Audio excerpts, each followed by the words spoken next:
Welcome back. Let's discuss a DOM-based XSS. So, in the previous few videos, we covered a couple of examples of reflected and stored XSS. We also saw some of the possibilities, such as stealing cookies, getting the IP address, changing the contents of the page, and also injecting a file to download. We also bypassed filters that removed our script tags, and we managed to bypass the max character security. Now let's navigate to the password generator in DOM XSS vulnerability. You can do that by going to OWASP, then navigating to cross-site scripting, and under the DOM injection, you want to select password generator. And this password generator, once we click on this simple button, generates a random password every time. Now, the first thing you will notice with DOM XSS is that if you try to intercept, it will not work. You're not going to intercept anything once clicking on that button, even though the intercept is turned on. That's because no requests are being sent. As we can see, nothing is happening, so we can turn this off. But if we take a look closer at the link, we'll have this username equals anonymous.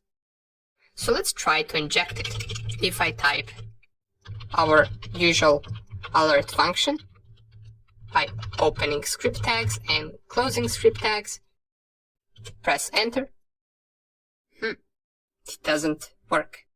At least we think that it doesn't work. We didn't get a pop-up window, but what we did get is this part right here. And this looks like a part of code.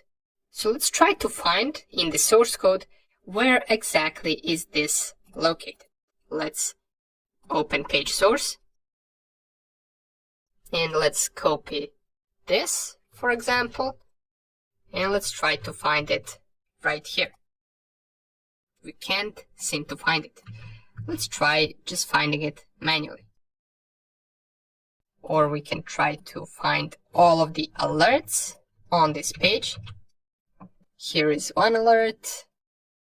Here is another alert. And here is where our code is getting injected. This is the error message that we get, as we can see right here. And this is our code that we injected. So it's still getting there, just it's not getting executed. Let's see why it is not getting executed. A closer look at this part of the code, we'll notice that we already have open script tags. So our JavaScript code is actually getting injected inside our JavaScript code. That means these script tags are not needed, or we need to specify close script tags before we open them to run our alert function. So how can we bypass this? Well, since we already have open script tags, we can just first close the script tags for this part of JavaScript code from the page, and then we can open the script tags once again to run our alert function. Let's give it a try.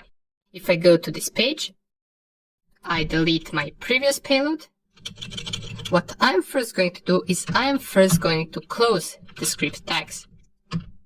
And then I'm opening script tags right after, then typing my alert function. Let's specify hello as the pop-up message, and I close the script tags again. So this is how our payload looks like right now. If I press enter, now it's getting executed. Now we managed to run our JavaScript code by closing the previous JavaScript code and opening the new alert JavaScript code. Let me show you how that looks like now that we ran it successfully.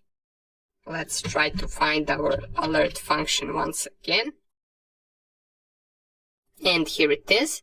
As you can see, the script tag that is getting opened by the code itself is getting closed by us right here. Here is our closing script tag. And right after we did that, we opened another JavaScript function that will run the alert message.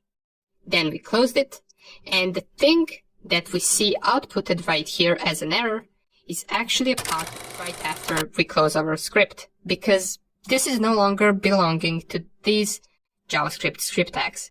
This is getting processed as a regular text on the page, therefore it's getting outputted right here. So we managed to execute our JavaScript code by taking a look at the source code and seeing what we need to adjust in our payload in order for it to be able to execute. Awesome.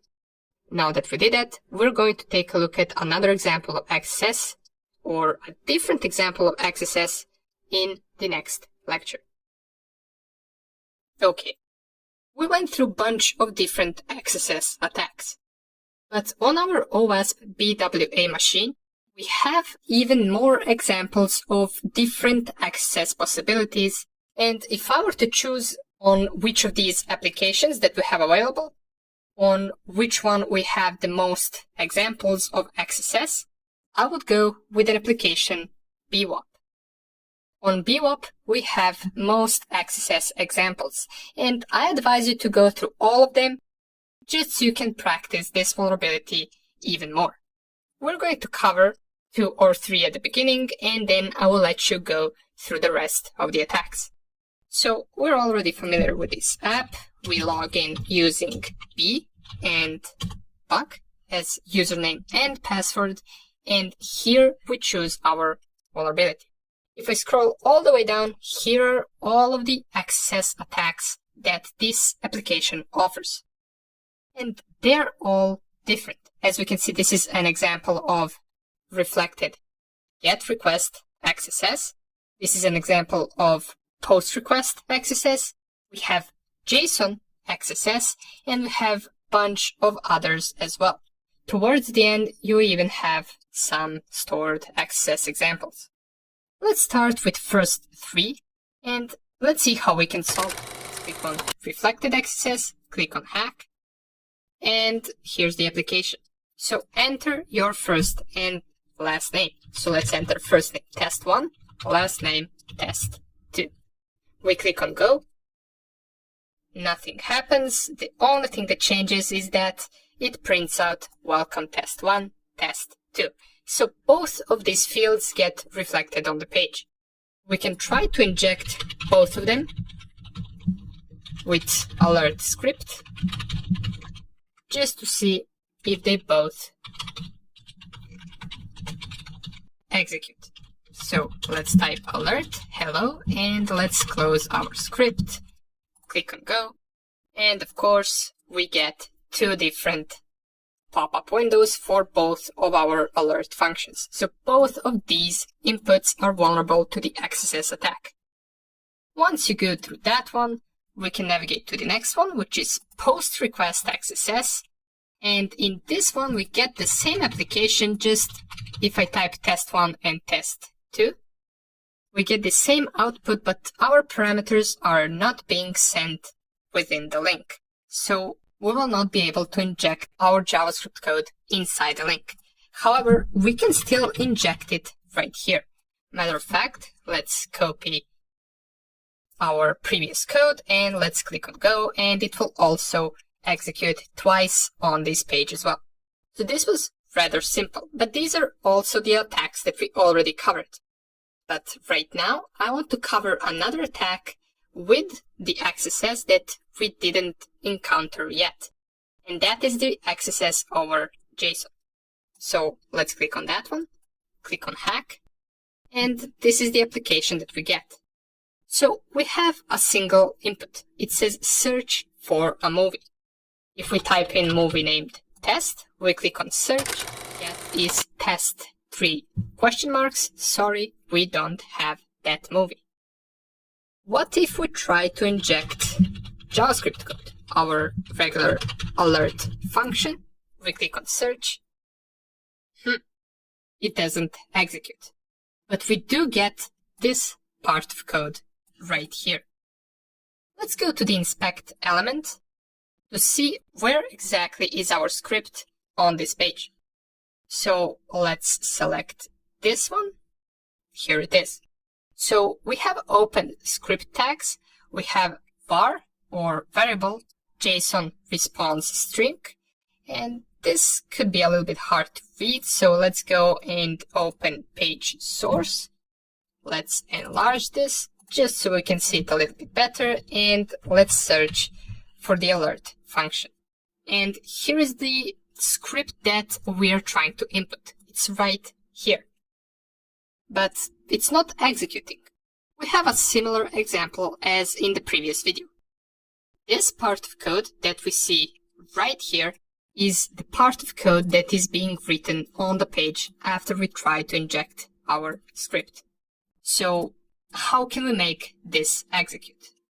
Well, the first thing that you should have noticed, because we did cover it in the previous video, is that in this example, we're already injecting our JavaScript code inside the JavaScript code. We already have these script tags open right here. And we also have them closed right here. So our input is somewhere inside. If we need to specify at the start is a closed script tag.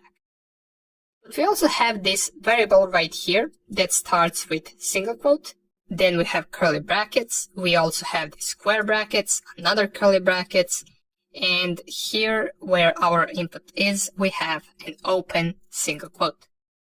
So we must first escape this variable. We want to close all of these brackets in order to continue writing our script outside of this JSON response string.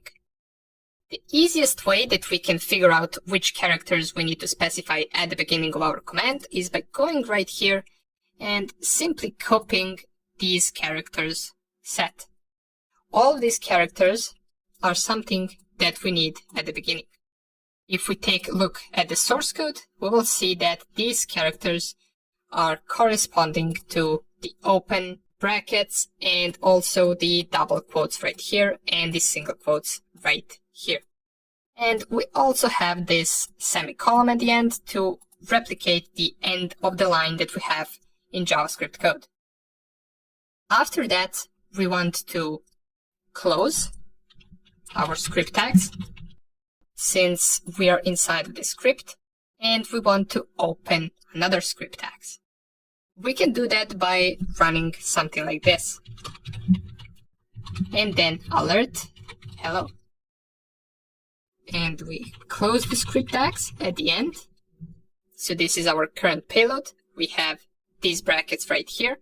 Close script tags, open script tags, alert function, and at the end, another close script tags.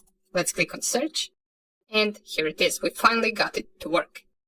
So if I go to the source code of this page,